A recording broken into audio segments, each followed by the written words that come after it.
আশ্চর্য, মানে ওকে সামনে দাঁড় করিয়ে অপমান করা হচ্ছে, আর এখন ও যে খাবারটা তুলে নিল তাতেও তোমাদের আপত্তি হচ্ছে, মানে বুঝতে পারছি না। না না কেয়ারফুল, তুমি সব ব্যাপারে ওকে জাস্টিফাই করো না প্লিজ।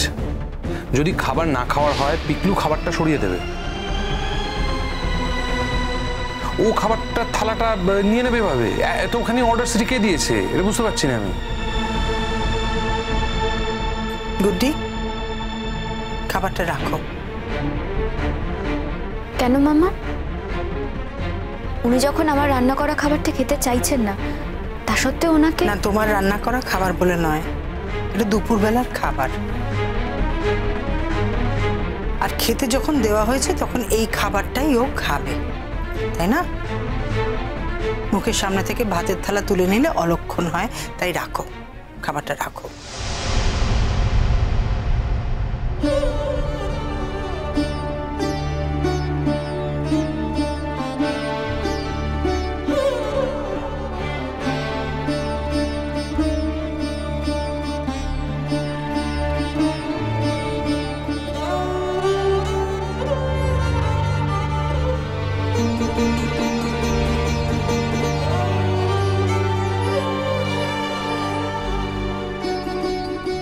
যে কাজটা তুমি এখন করছো না, এই কাজগুলো করতে নেই, একটু ভেবে দেখো।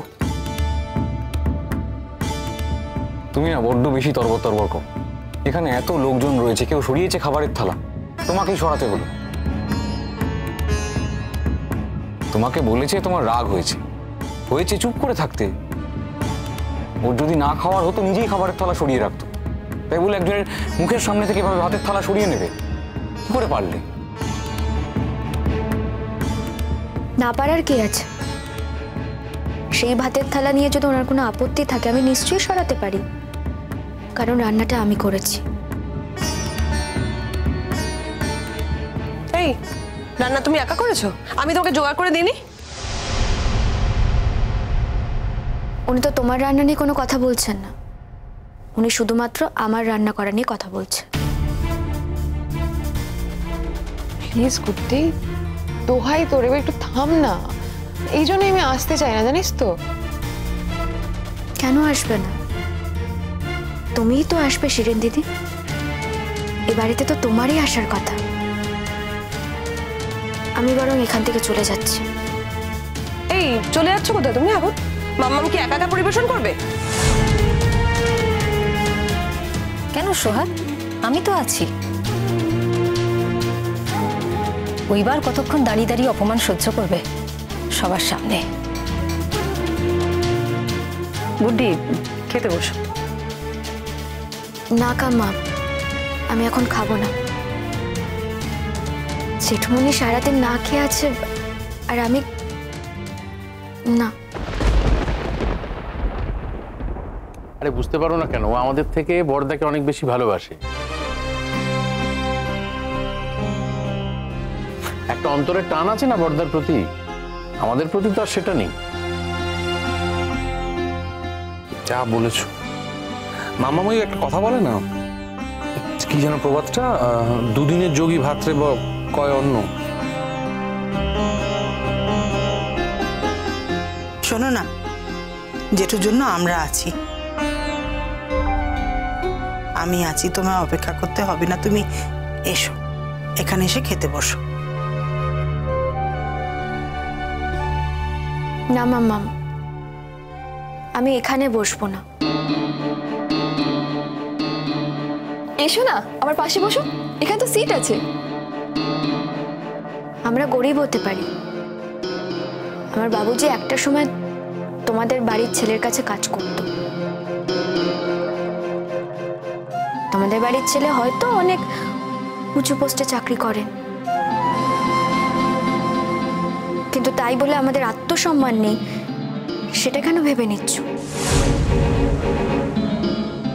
যেখানে প্রত্যেকটা লোক আমাকে এতগুলো কথা শোনাচ্ছে, আমাকে এতগুলো কথা বলছে, সেই টেবিলে আমি বসে খাবো না।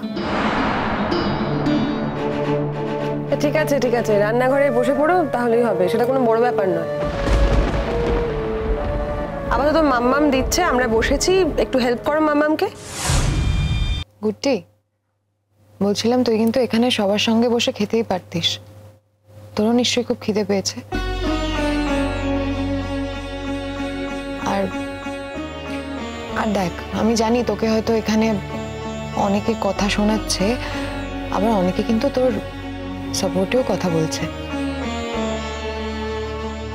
এই যে যেমন তোর নতুন মা তোর হয়ে কথা বলছে, তারপর কিয়া ফুল তোকে নিয়ে কত ভালো ভালো কথা বলছে। আর আমিও কিন্তু তোর বিরুদ্ধে কোনো কথা বলিনি গুপ্তি। আয় না, বস এখানে খেতে বস। আমি তো কাউকে বলিনি শিরিন দিদি, আমার হয়ে কথা বলো। যারা বলছে নিজের ইচ্ছেতেই বলছে। আর আমি এখানে খেতে বসলে তোমাদের খাবারটাই নষ্ট হয়ে যাবে, তোমরা ফ্রিলি খেতেও পারবে না। বললাম তো পরিবেশনটা হয়ে যাক, আমি পরে খাবো।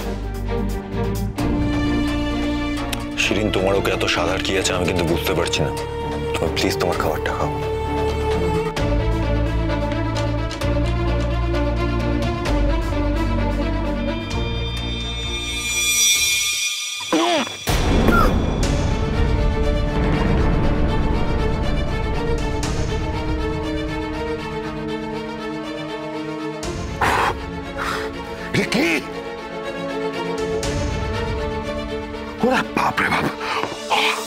কি হয়েছে? কি রে সোহাগ, কাকে দিয়ে রান্না করিয়েছিস? নিজে একবার টেস্ট করে দেখিসনি? না তো, ও তো ভালোই রান্না করে, আমি সেটাই জানি। ও তো ওর বাবার কাছ থেকেই রান্না শিখেছে। আমি তো সেজন্য রান্না তো দেখিনি, তবে আমি ওকে শুধু জোগাড় যন্ত্রটুকু করে দিয়েছি, রান্নাটা তো ওই করেছে। মিচকা, কি হয়েছে রান্নাটায় বলবে একটু? খেয়ে দেখ না, তাহলেই বুঝতে পারবি কি হয়েছে।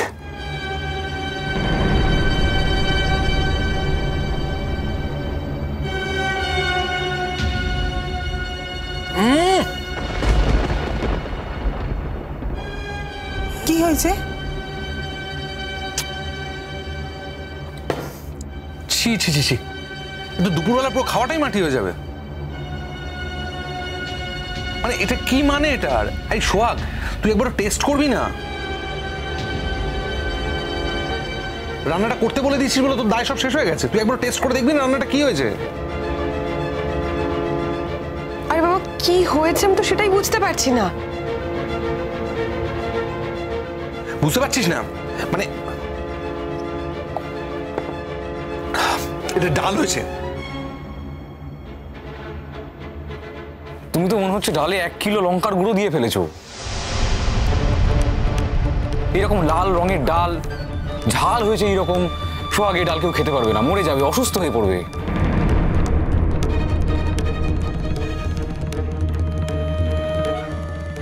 কি করেছো তুমি? মানুষগুলো খাবে কি? হ্যাঁ, জাগে জাগে বাদ দিয়ে ডাল খেতে হবে না, ছেড়ে দে, অন্য কিছু দিচ্ছি। ডাল খেতে হবে না বুঝলাম, অন্য খাবারগুলো যে খাবার মতো হয়েছে তুমি সেটা কি করে বুঝলে? না না, সব রান্না যে খারাপ হবে তা তো না। পাহাড়ের লোকেরা একটু ঝাল খায় বেশি, তাই না? তোমাকেও তো বুঝতে হবে যে সবাই এত ঝাল খেতে পারে না।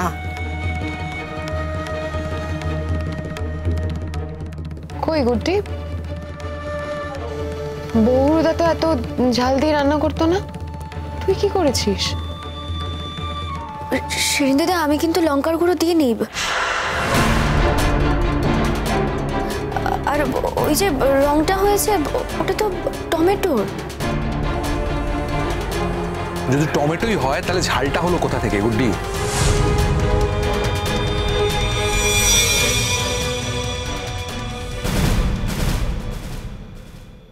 আমি নিজে থেকে ইচ্ছে করে কখনো এটা করতে পারি না। বলা যায় না, যেরকম একটা দিন এইভাবে সমস্ত কিছু নষ্ট করতে পারে, কোনোদিন খাবারে বিষ মিশিয়ে দেবে দেখবি। দাদা ভাই, শাট আপ। গুড্ডি